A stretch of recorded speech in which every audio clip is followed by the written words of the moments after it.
Ready start. सभापति महोदय, अब मैं आर्थिक मामलों पर आना चाहता हूँ। मैं अधिक समय नहीं लूँगा। इस बात को सभी स्वीकार करेंगे कि तीव्र गति से हमारी आर्थिक प्रगति हो, इसका प्रबंध किया जाना चाहिए।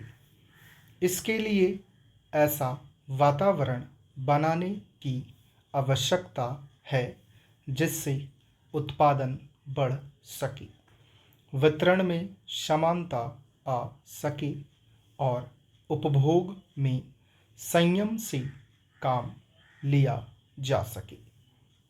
हर बजट को और हर कर प्रस्ताव को इसी कसौटी पर कसा जाएगा।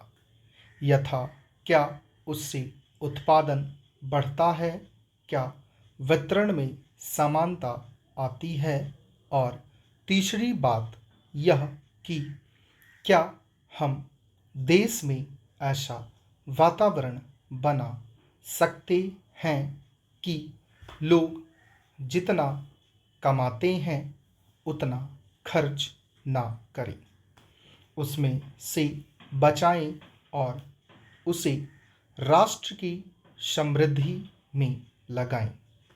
अगर इस कसौटी पर सरकार की आर्थिक नीतियां कसी जाएं तो मुझे लगता है कि उनमें पर्याप्त सुधार की गुंजाइश है।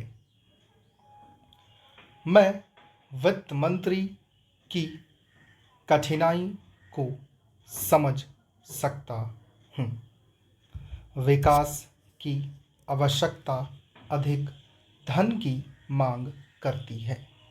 राज्य सरकारें अधिक कर लगाने के लिए तैयार नहीं हैं। वे केंद्र से कर्जा लेकर अपना काम चलाना चाहती हैं। वहाँ कोई वित्तीय अनुशासन नहीं है। यह सारा बोझा केंद्र को उठाना पड़ेगा और केंद्रीय सरकार कठिनाई में पड़ेगी। इसलिए मैं समझता और सुझाव को दोहराना चाहता हूँ कि राज्यों को इस संबंध में निर्देश दिया जाना चाहिए।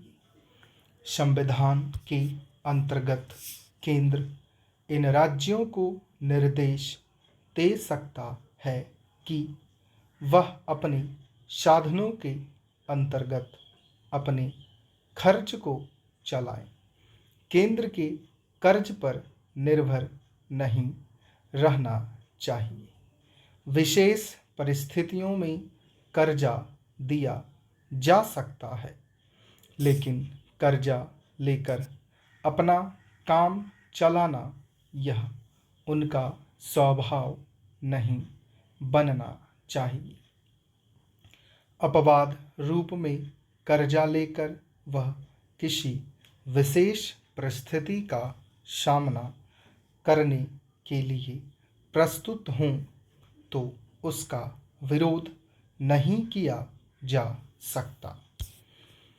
दूसरी बात यह है कि देश में सादगी और संपत्ति को उड़ाने के बजाय उसे उत्पादक कार्यों में लगाने का वातावरण बनाना चाहिए। मैं नहीं जानता वित्त मंत्री महोदय इससे कहाँ तक सहमत होंगे, लेकिन आज देश में समाजवाद की चर्चा बहुत होती है। लोगों का समाजवाद की ओर देखने का दृष्टिकोण विकृत हो गया है। लोग हमें क्या मिलता है इस ओर ज़्यादा ध्यान देते हैं। हम कितना खर्च करते हैं इस ओर ध्यान नहीं देते हैं। समाजवाद बिना संपत्ति की अभिवृद्धि किए और बिना उसके समान वितरण के नहीं आ सकता। हमारा देश कृषि प्रधान देश है। स्टॉप।